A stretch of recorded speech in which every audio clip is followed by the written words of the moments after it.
រឿងសេដ្ឋីកំណាញ់ចាញ់ប្រាជ្ញមាណព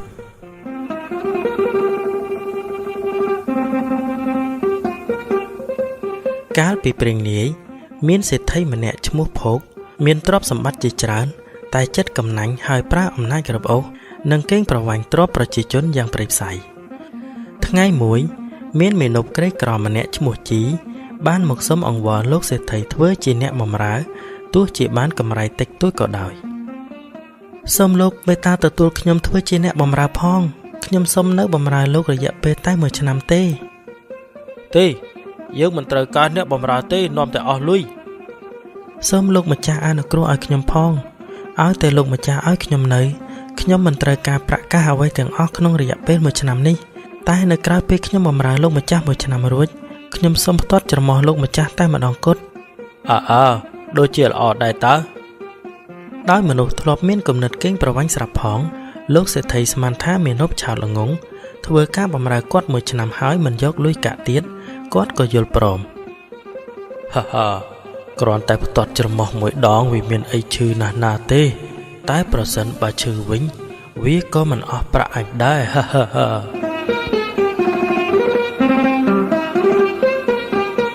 ពេលនោះលោកសេដ្ឋីឲ្យមាណពទៅខ្វៀលគោចៃដន្យមានគោមួយស្លាប់ដោយផុងរណ្ដៅមាណពក៏បានប្រាប់ទៅលោកសេដ្ឋីដោយកុហកថាមានគោមួយបានស្លាប់ដោយគ្រាន់តែច្រឡំផ្ទាត់ក្តៅច្រមុះវាលេងតែបន្តិចស្រាប់តែវាប្រកាច់ងាប់ភ្លាមមួយរំពេចតែម្ដងសេដ្ឋីមានការផិតភ័យយ៉ាងខ្លាំងថ្ងៃណាមួយច្បាស់ជាមាណពផ្ទាត់ក្តៅច្រមុះគាត់ស្លាប់ដូចគោអញ្ចឹង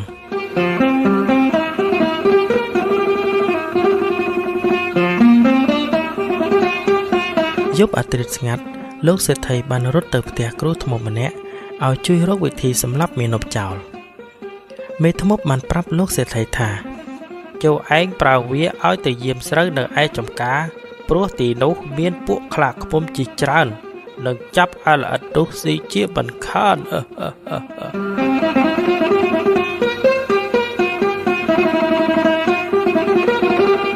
មាណពបានមកដល់ចំការទាំងកណ្ដាលអាធ្រាត្រមួយសន្ទុះក្រោយមកមាណពក៏ភ្ញាក់នឹងសម្រែកមួយយ៉ាងខ្លាំង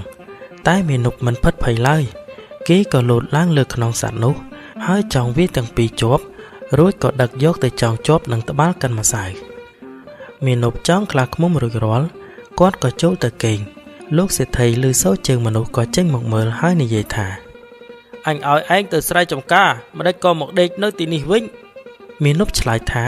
គាត់បានទៅដល់ចម្ការហើយថែមទាំងចាប់បានសេះពីក្បាលយកមកជូនលោកសេដ្ឋីទៀតផងសេដ្ឋីអរណាស់ក៏ស្ទុះចូលទៅមើលបែរជាឃើញខ្លាឃ្មុំដែលល្បីថាសាហាវនោះត្រូវមាណពចាប់ចងទៅវិញគាត់ក៏មានអារម្មណ៍មិនស្រួលក្នុងចិត្តមិនបងអង្គយូរ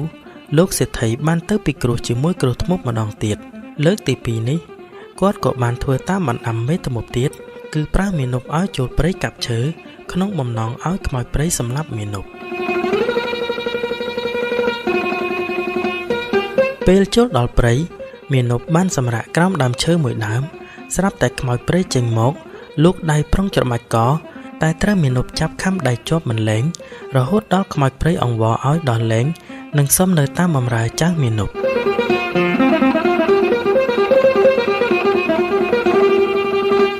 ពេលយប់មាណពបាននាំខ្មោចព្រៃមកផ្ទះសេដ្ឋីហើយចងខ្មោចនោះជាប់នឹងត្បាល់ជាមួយនឹងខ្លាឃ្មុំរួចក៏ទៅប្រាប់លោកសេដ្ឋីថាចាប់បានសត្វស្អាតអស្ចារ្យមកជូនលោកសេដ្ឋីត្រេកអររខិបរខំស្ទុះចូលទៅមើលស្រាប់តែបែរជាភ្ញាក់អកូតព្រោះខុសបំណងដោយជួបជាមួយនឹងខ្មោចព្រៃទៅវិញ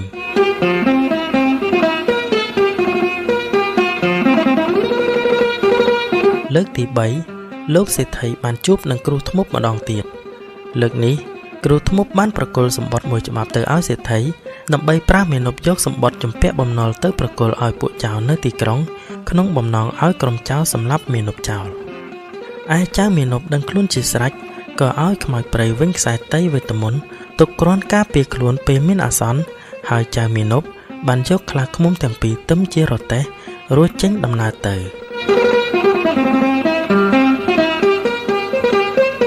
ពេលមកដល់ទីក្រុង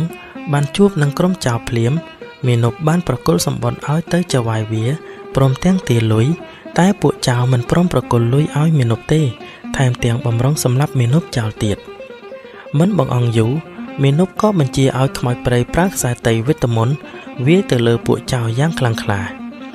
ដោយមហិទ្ធិឫទ្ធិនៃខ្សែតីធ្វើឲ្យពួកចៅបានប្រគល់ប្រាក់និងសុំទទួលកំហុសទាំងប៉ុន្មានដែលពួកវាបានប្រព្រឹត្តកន្លងមកដល់គេហដ្ឋានវិញមេនុបបានប្រគល់ប្រាក់ឲ្យលោកសេដ្ឋីហើយក៏សុំលោកសេដ្ឋីសុំឈប់ពីការងារព្រោះផុត1ឆ្នាំហើយតែគាត់ត្រូវផ្ទាត់ក្តាំច្រមុះលោកសេដ្ឋីសិនមុននឹងលាឈប់គ្រាន់តែឮដូច្នោះលោកសេដ្ឋីភ័យឥតឧបមាក៏អង្វរមេនុបឲ្យយកទ្រព្យសម្បត្តិទាំងអស់សុំតែទុកជីវិតឲ្យគាត់បានរស់រានមានជីវិតនឹងគេឯងផង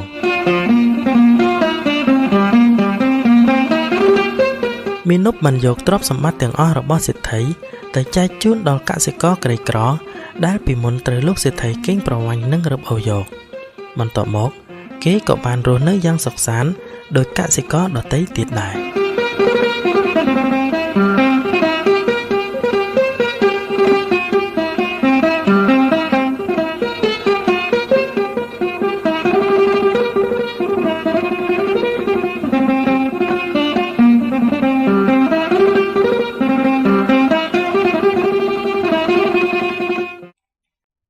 រឿងបុរសចេះថ្នាំពោះពឹស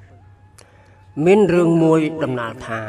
មានបុរសឈ្មោះសុកធ្វើដំណើរទៅកាប់អុសក្នុងព្រៃលុះទៅដល់ព្រៃជាកន្លែងកាប់អុសនោះក៏ឃើញខ្លាធំមួយស្លាប់នៅនឹងជើងដំបូកក្បែរច្រកផ្លូវចូលចៅសុកក៏ពិនិត្យមើលហេតុសពគ្រប់ទៅហើយក៏ថាខ្លានេះស្លាប់ដោយពោះចឹកព្រោះនៅខាងក្រោមខ្លានោះក៏មានរន្ធពោះមួយបុរសនោះក៏មានចិត្តសប្បុរសចំពោះសាកសពនោះណាស់ក៏ស្រាយថងយាមយកថ្នាំមកដោះលាបក្រឡាប់ឲ្យលុះបានមួយស្របក់ខ្លះក៏ដឹងខ្លួនឡើងក៏ឃើញខ្លួនប្រឡាក់សុទ្ធតែថ្នាំដែលលាបក៏មានសេចក្តីទោមនស្សនឹងបុរសដែលលាបថ្នាំឲ្យហើយក៏ស្ដីឲ្យថាហេតុដូចម្ដេចបានជាអ្នកឯងហ៊ានយកអ្វីមកប្រឡាក់ខ្លួនអញយ៉ាងនេះបុរសនោះក៏ឆ្លើយថាយើងដើរមកបានឃើញបងឯងស្លាប់ដោយពោះចឹកហើយយើងក៏ដោះថ្នាំប្រឡាប់លាបឲ្យបងឯងរស់ទេតើខ្លាក៏ថាអញមានស្លាប់អីពោះចឹកអញកាលណាអញកំពុងតែដេកលក់ស្រួលទេតើដូចម្ដេចអញត្រូវប្រហារជីវិតឯងធ្វើជាអាហារចៅសុកក៏មានសេចក្តីតក់ស្លុតនិងសេចក្តីស្លាប់ជាខ្លាំងក៏អង្វរខ្លាថាបងអើយអាណិតយើងផងកុំអាលពិឃាតយើងនៅក្នុងគ្រានេះចាំយើងទៅរកអ្នកប្រាជ្ញាណាឲ្យគេជំនុំជម្រះឲ្យបើរកទៅឃើញថាយើងខុសសឹមបងឯងប្រហារជីវិតយើងបើយើងត្រូវទុកជីវិតឲ្យយើងខ្លាក៏ព្រមតាមសេចក្តីអង្វររបស់ចៅសុកក៏វិលមកវិញក៏ប្រទះនឹងសេះនឹងក្របីនៅក្បែរផ្លូវក៏និយាយថាបងទាំងពីរអាណិតជួយយកអាយុជីវិតខ្ញុំផងព្រោះខ្លាដែលពោះចឹកបានរស់ឡើងដែលយើងដាក់ថ្នាំឲ្យតែវាប្រាថ្នាចង់ប្រហារជីវិតរបស់យើងថាហើយធ្វើឲ្យវាភ្ញាក់ហើយក៏ធ្វើឲ្យប្រឡាក់ខ្លួនវាអស់សត្វទាំងពីរក៏ដឹងសេចក្តីសពគ្រប់ក៏ពិចារណាទៅឃើញថាតាមពិតត្រូវតែទៅកាត់សេចក្តីឲ្យបុរសនោះឈ្នះខ្លាប៉ុន្តែបើអញឲ្យបុរសនេះឈ្នះទៅមុខជាខ្លាគុំអញស៊ីអញជាអាហារពំលែងក៏ប្រាប់ទៅចៅសុកថាបងឯងខុសមែនហើយត្រូវឲ្យខ្លាស៊ីទៅចៅសុកក៏រត់តែភ័យឡើងក៏លាសេះនឹងក្របីដែលយ៉ាងលឿនតទៅទៀតក៏លុះប្រទះនឹងសុភាទន្សាយចៅសុក ก็ดังตามดำนาวสุเพียรตุนทรายดังเรื่องสับกรบก็ปรับศกผ้าเอาตอนนี้ยัยองวอคลาติดเตอซ้ำเยิงเตอจวบ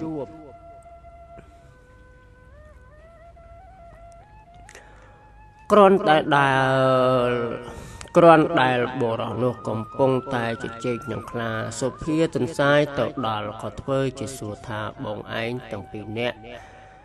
តោះគ្នាពីរឿងអ្វីខ្លាក៏នឹងចៅសុកក៏បានប្តឹងតាមដំណើររឿងខ្លួនសុភាទន្សាយក៏កាត់ក្តីថាបើដូច្នោះត្រូវបងខ្លាឯងទៅដេកនៅត្រង់កន្លែងដដែលឲ្យយូរចូលដូចពីមុនបើដល់ពេលត្រូវភ្ញាក់ហើយពុំស្លាប់ទេសឹមបងឯងមកពិឃាតមនុស្សនេះធ្វើជាអាហារចោល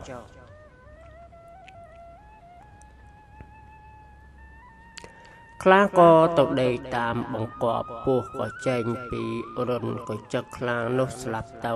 សុភាទន្សាយឃើញខ្លាស្លាប់ហើយក៏ប្រាប់ទៅបុរសនោះថាបងឯងកុំលាបថ្នាំឲ្យវាទៀតប្រាប់ហើយក៏លាចៅសុកទៅលំនៅវិញទៅលំនៅឋានវិញបើអត្ថបទរឿងប្រឡំលោកនេះបាទខ្ញុំបាទក៏សូមបញ្ចប់ត្រឹមនេះសូមបាទសូមអរគុណនិងសូមជម្រាបលារឿងបរោះ4នាក់មានរឿងមួយដំណាលថាមានបរោះឆោត4នាក់ប្រុងព្រៀងគ្នាដើររៀនក្តីលុះដើរបន្តិចទៅគេចាប់បានអណ្ដើក5បរោះទាំង4នាក់នោះក៏យកអណ្ដើកនោះមកចែកគ្នាដល់ចែកទៅចែកមកនៅសល់អណ្ដើកមួយបរោះទាំងអស់នោះមិនសុខចិត្តតែរឿងខ្លួនក៏ចែកគ្នាម្ដងទៀតចែកទៅចែកមកក៏សល់អណ្ដើកមួយដដែលមិនដឹងជាគិតធ្វើដូចម្ដេចបរោះទាំង4នាក់នោះតល់គំនិតក៏អង្គុយមើលមុខគ្នាធ្វើភ្នែកលេងឡង់នៅក្នុងវេលានោះក៏មានបរោះម្នាក់ទៀតដើរទៅកាន់ទីនោះក៏ប្រទះនឹងបរោះទាំង4នាក់នោះក៏ឈោមមើលគេចែកអណ្ដើកគ្នាហើយបរោះម្នាក់នោះក៏ឃើញឆោតដូច្នោះក៏សើចហើយនិយាយទៅបរោះទាំង4នាក់នោះថាមើលទៅអ្នកដូចជាមិនសូវស្របនឹងគ្នាសោះបរោះទាំង4នាក់គ្រាន់តែលឺសំដីប៉ុណ្ណោះក៏និយាយថាអោលោកបើលោកចេះអាណិតមកចែកឲ្យយើងបន្តិចមើលបរោះម្នាក់នោះលឺដូច្នោះក៏ដើរចូលទៅអង្គុយចិត្តចាប់អណ្ដើកទាំង5នោះមកហើយក៏រើសមើលអណ្ដើកណាដែលធំជាងគេក៏យកមកទ្រាប់អង្គុយនៅសល់អណ្ដើក4ក៏ចែកឲ្យបរោះទាំង4នាក់មួយម្នាក់បរោះទាំង4នាក់ក៏សុខចិត្តរៀងខ្លួនហើយទាំងអស់គ្នាក៏សួរគេសួរនោះថាអ្នកមើលទៅអ្នកប្រហែលជាចេះក្តីបរោះនោះក៏ឆ្លើយថាខ្ញុំចេះបរោះទាំង4នាក់ក៏តបទៅវិញថាអោបើអ្នកចេះក្តីសូមមេត្តាប្រាប់ឲ្យយើងដឹងផងបរោះម្នាក់នោះក៏ឆ្លើយថាបើអ្នកចូលចិត្តឲ្យខ្ញុំប្រាប់ត្រូវអ្នកទន្ទិញតាមខ្ញុំបរោះទាំង4នាក់ក៏ឆ្លើយថាបាទហើយបរោះនោះប្រាប់ឲ្យអ្នកទាំង4នាក់នោះឲ្យទន្ទិញរឿងខ្លួនគឺប្រាប់បរោះទី1ថាទំពួកវាទៅភ្នៅវាជោបរោះទី2ថាមានប្រឡាយទៅទឹកវាហូរបរោះទី3ថាមានសម្រាមទៅឆ្កាយវាព្រុសបរោះទី4ថាមែនទៅគេថា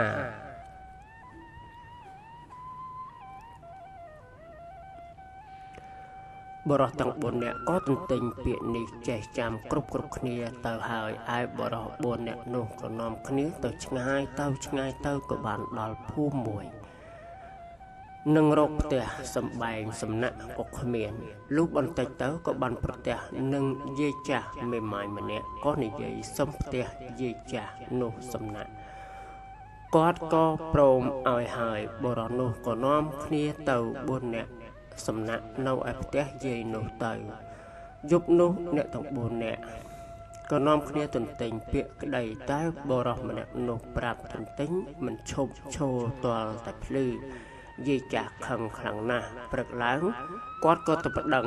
មេស្រុកយប់មិញនេះមានបុរស4នាក់មកសុំផ្ទះសំណាក់ខ្ញុំបុរសទាំង4នាក់នោះចេះតែទន្ទិញតល់ភ្លឺតែមិនដឹងជាពាក្យថាដូចម្ដេចស្ដាប់មិនបានសោះខ្ញុំខានដេកទល់ភ្លឺហេតុដូច្នេះខ្ញុំមកប្តឹងលោកសូមលោកមេត្តាហៅមនុស្សទាំង4នាក់នោះមកជំនុំជម្រះឲ្យខ្ញុំមេស្រុកក៏បានស្ដាប់ក៏ឲ្យបំរើទៅហៅបរិសទាំង4នាក់នោះមកហើយក៏សួរថាហេតុដូចម្ដេចបានជាឯងទន្ទិញអ្វីទាល់ភ្លឺរោគតែយាយចាស់គាត់ដេកពួនមិនបានចុះដែលឯងទន្ទិញនោះតើទន្ទិញពាក្យអ្វីបរិសទាំង4នាក់នោះក៏ឆ្លើយថាខ្ញុំទន្ទិញពាក្យក្តីមេស្រុកក៏បង្គាប់ទៅទៀតថាចូលឯងរាល់គ្នាសូត្រពាក្យនោះម្ដងម្នាក់ទៅមើលអញនឹងស្ដាប់បរិសទី1ក៏ថាទំពក់ទៅភ្នៅជ្រុះបរិសទី2ថាមានប្រឡាយទៅទឹកវាហូរបរិសទី3ក៏ថាមានសម្រាមទៅឆ្កែវាប្រុសបរិសទី4ថាមែនទៅគេនិយាយ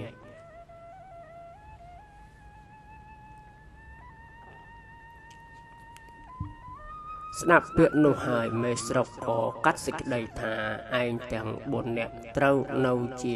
ខ្ញុំអំរើយាយចាស់នេះបរិសអស់នោះក៏នៅ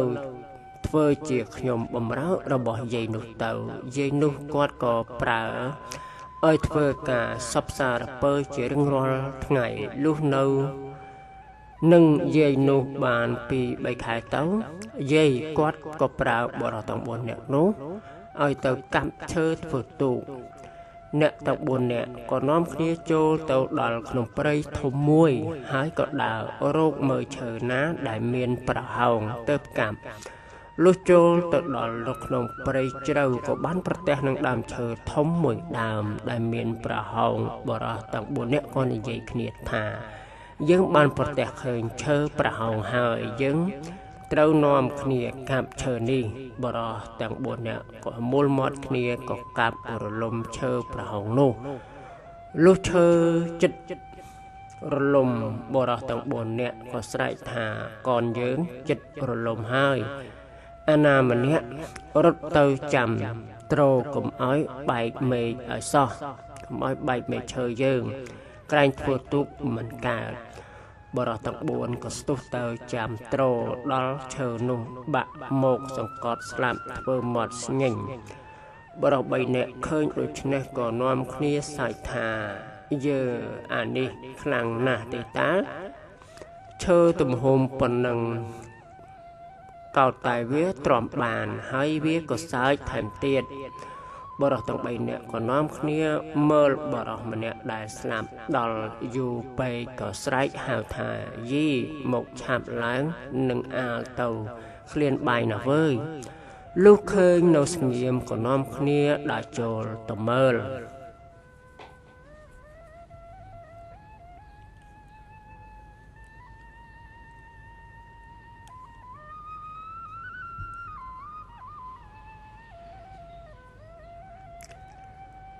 កាលដឹងថាបរិសនោះស្លាប់បរិសទាំង3នាក់ភ័យណាស់ក៏និយាយគ្នាថាយើងនៅមិនបានទេតែយើងខំនៅ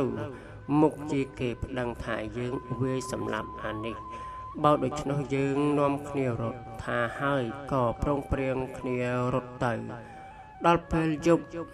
ពងវែងផ្លូវមិនដឹងជារត់ទៅណាក៏ស្រាប់តែវិល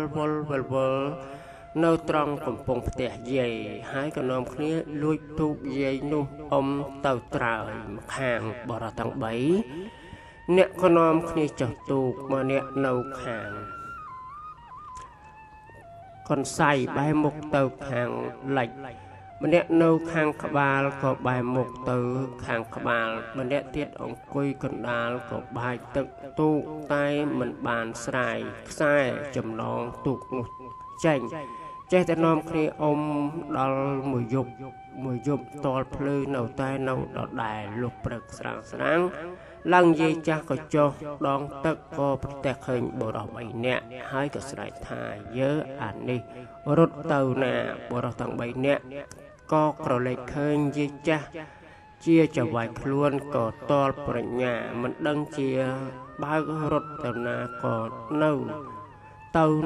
បំរើយាយចាស់វិញដដែលរហូតមកដល់សប្តាហ៍ថ្ងៃនេះ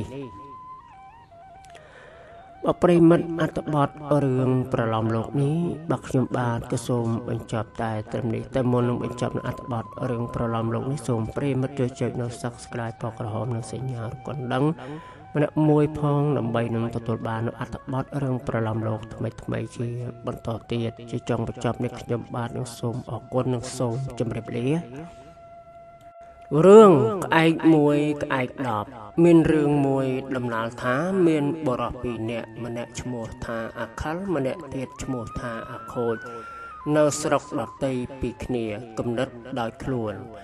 អាខូចជុះអាចដាក់ពេញពាងមួយហើយក៏យកអាចមកបិទផ្ចិតយ៉ាងល្អមិនឲ្យក្លិនចេញក្រៅបានរីឯអាខិលធ្វើកំបិតមួយដែលមានផ្លែប៉ិនចុងចង្កឹះអកកំបោដងប៉ិនក៏ដៃស្រោមធំវែងប្រហែលជាមួយលូកអាខិលស្ដាយកំបិតនោះក៏ដើរទៅលក់ឯអាខូចក៏ពុនពាងអាចនោះដើរទៅលក់ដែរអាខិលទៅពីនោះអាខូចមកពីនោះក៏ជួបគ្នាកណ្ដាលផ្លូវអាខូចពពាយថាអ្នកអើយទិញផ្អកយកទៅពិសាផ្អកចាវយ៉ាងល្អស្ងោរក៏បានចំហុយក៏បានឆ្ងាញ់របស់ខ្ញុំឆ្ងាញ់ណាស់អាខិលក៏ឆ្លើយថាតលតែលក់ដាវខ្ញុំមិនដាច់គ្មានលុយទិញបើដូរជាដាវនេះក៏ព្រមដូរដែររីឯអាខូចក៏ឃើញដាវនោះវែងក៏ឆ្លើយថាដូរក៏ដូរដែរអាខិលប្រគល់ឲ្យអាខូចហើយក៏អួតថាដាវខ្ញុំនេះមុតបំផុត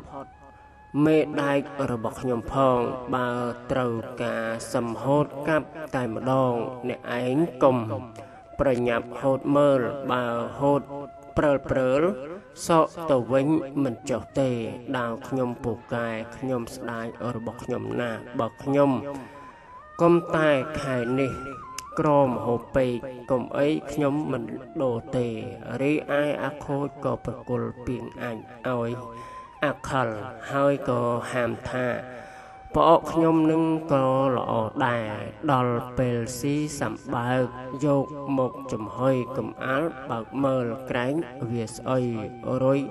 បែរជាក្រែងវាធំខ្មេះសឹមមិនតាន់ស៊ីមិនតាន់អស់វាទៅជាខានឆ្ងាញ់នឹកឃើញជីដូនជីតាបានតែខ្វាស៊ីទៅអាទាំងពីរក៏បែកគ្នាទៅដល់ផ្ទះរៀងខ្លួនហើយក៏ទឿនប្រពន្ធកូនថាដណ្ដាំបាយទៅវើយ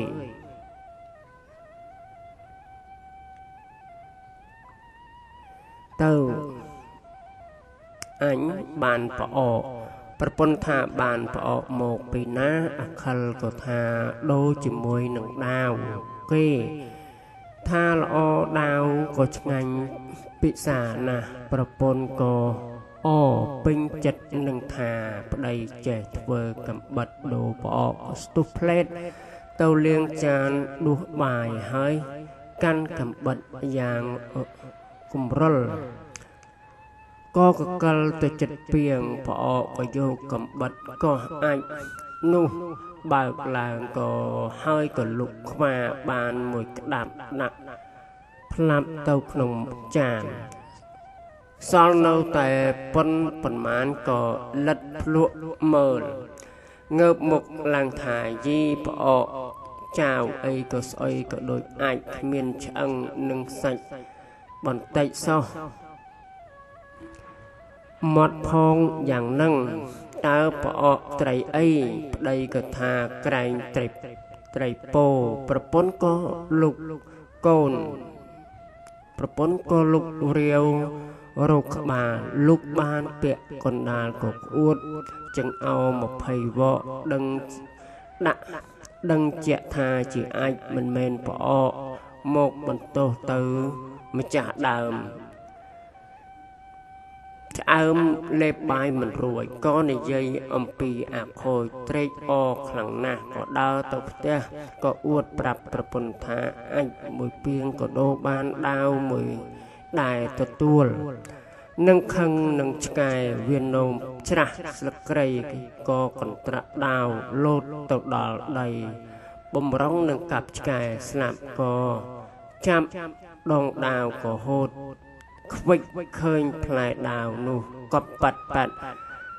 កិច្ចឡើងដល់លើផ្ទះក៏បង្ហាញប្រពន្ធមើលហើយក៏សើចទាំងពីរនាក់សើចហើយក៏ប្រាប់ប្រពន្ធថាប្រាជ្ញាអានេះស្មើនឹងអញ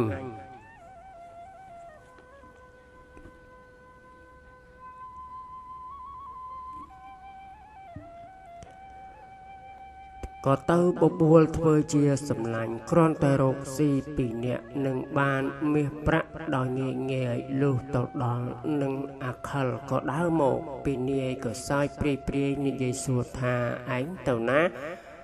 អាខិលក៏ឆ្លើយថាអញមកសុំឯងធ្វើជាសម្លាញ់អាទី1ក៏ថាអញក៏សុំឯងធ្វើជាខ្លាដែរហើយក៏សុខចិត្តដើរពីអ្នកទៅដល់ផ្ទះម្ចាស់ហាងក៏ដើរម្នាក់ចាស់ជរាក៏ឈឺស្លាប់គេដាក់នៅក្នុងក្តាមមឈូសបំរុងនឹងបូជាថ្ងៃស្អែកចំណែកឯកូនចៅនិងប្រពន្ធក៏យំសោកគ្រប់គ្នាវេលានោះអ្នកទាំងពីរក៏សើបសួរអ្នកដើរមកខាងក្រៅអ្នកណាក៏ស្លាប់បានជាគេយំគេក៏ប្រាប់ថាមហាសេដ្ឋីស្លាប់ទាំងពីរអ្នកក៏គិតគ្នាថាឯងត្រូវតែខ្លែងសម្បត្តិមួយច្បាប់ទៅប្រាប់គេថាសម្បត្តិសេដ្ឋីឲ្យមកយកទ្រព្យរបស់អញបន្លំចូលដេកនៅក្នុងក្តាមមឈូសអំពីលើខ្មោចសេដ្ឋីនោះ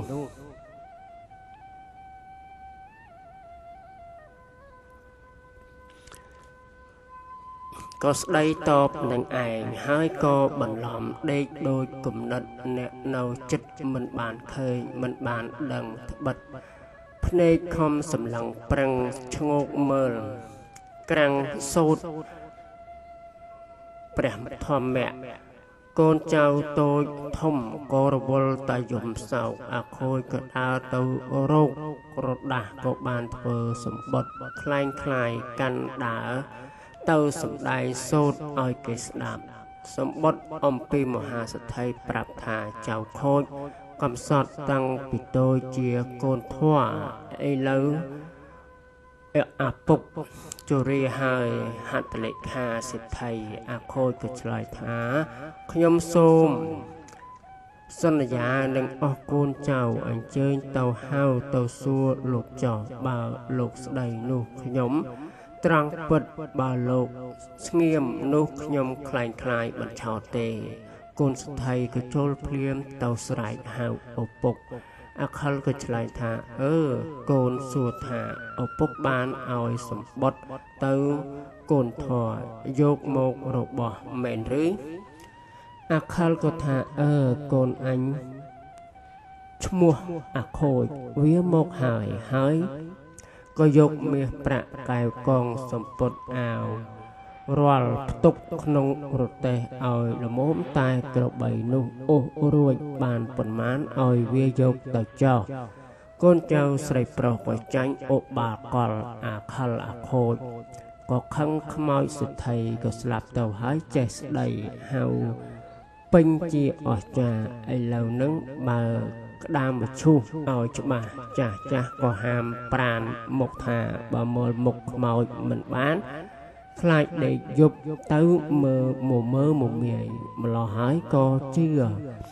ជាយកមាសនិងប្រាក់សម្ពត់អាវសម្លៀកបំពាក់និងកន្ទេលពូកខ្នើយហើយក៏ថែមតុកថាសចានល្អអំបិលប្រហុក4ក្រឡអង្គ5ករងដាក់ធ្លុងទៅឲ្យអាខូចអាខិល ក៏បង្វិលរទេះយ៉ាងធំដដែលក៏យំទឹកភ្នែកឲ្យដឹងខឹងដោយបញ្ឆេះទាំងស្រីទាំងប្រុសហើយក៏ដឹកក្របីមួយដើរមួយនឹមទឹមរទេះប្រគល់ឲ្យអាខូចទៅអានេះត្រេកអរឡើងរទេះចេញទៅអ្នកទាំងពីរទាំងស្រីទាំងប្រុសហើយក៏ដឹងដឹកក្របីមួយនឹមទឹមរទេះអស់ដែលនៅចេះតែជ្រួលមិនស្រួលព្រោះតែត្បិតខឹងនឹងស្ដាយ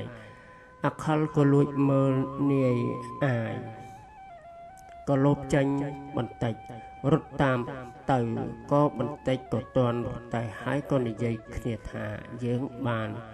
ទ្របរបស់តែតលតែឃ្លានបាយបើឈប់ដណ្ដើមបាយនៅ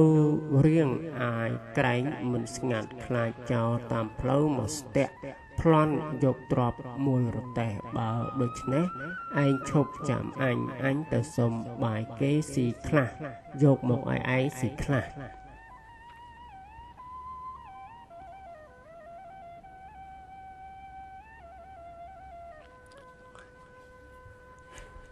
អាមួយព្រមហើយអាមួយក៏ដើរទៅរកថ្នាំតាមផ្លូវក៏យកមកនិយាយលាយបាយឲ្យពលស្លាប់អន្តរាយនឹងយកទ្រព្យរបស់ទាំងអស់តែម្នាក់ឯងអាមួយដែលនៅចាំរទេះក៏ធ្វើគ្នាដាក់ស្ទាក់ផ្លូវបំរុងនឹងឲ្យត្រូវអានោះស្លាប់នឹងយកទ្រព្យតែម្នាក់ឯងវេលានោះអាមួយទៅសុំបាយគេស៊ីរួចហើយក៏សុំមួយចានផ្ញើសម្លាញ់គេមិនកំណាញ់ក៏រកស្លឹកចេកខ្ចប់ឲ្យមានទាំងត្រីអាំងផងអានោះក៏លាគេដើរចេញមកហើយក៏យកថ្នាំប្រឡាក់បាយមកដល់ខាងឲ្យក៏ត្រូវនឹងខ្នាតនោះស្លាប់អាមួយក៏ដើរប្រញាប់ចាប់បាយស៊ីទៅនឹងស្កម្មអាសេរពឹសថ្នាំក៏ពុលស្លាប់បន្ទាប់គ្នារីឯក្របីនោះក៏ចេះតែអូសប្រទេសចូលប្រេងរោគតែកោនទៅជ្រោកក្នុងទឹកត្រពាំងប្រឆាំងដាច់ខ្សែក៏ទៀមដេកត្រាំទឹកទៅដល់វេលាព្រឹកក៏មានបុរសម្នាក់ដើរទៅឃើញទ្រព្យរបស់អ្នកទាំងអស់នៅក្នុងព្រៃក៏ម្ដងភ័យនិងម្ដងអស់សង្ឃឹមរីឯអ្នកក្រមិនដឹងជាប្រទះឃើញអ្វីផងដែរក៏អរណាស់ដូច្នេះបើលោកលៃយកទៅជារបស់ខ្លួនក្រែងពុំបានសុខក៏រុញរទេះសម្រុកទៅមុខក្នុងព្រៃក៏ចងក្របីជាប់ត្រឡប់មកផ្ទះវិញហើយក៏ពិសោធន៍ភរិយាប្រពន្ធដោយគិតថាបើប្រពន្ធនិយាយល្អនឹងយកទ្រព្យនោះទៅជារបស់ខ្លួនបាទប្រិយមិត្តអត្ថបទរឿងនេះមកខ្ញុំបាទក៏សូមបញ្ចប់ត្រឹមនេះសូមអរគុណនិងសូមជម្រាបលា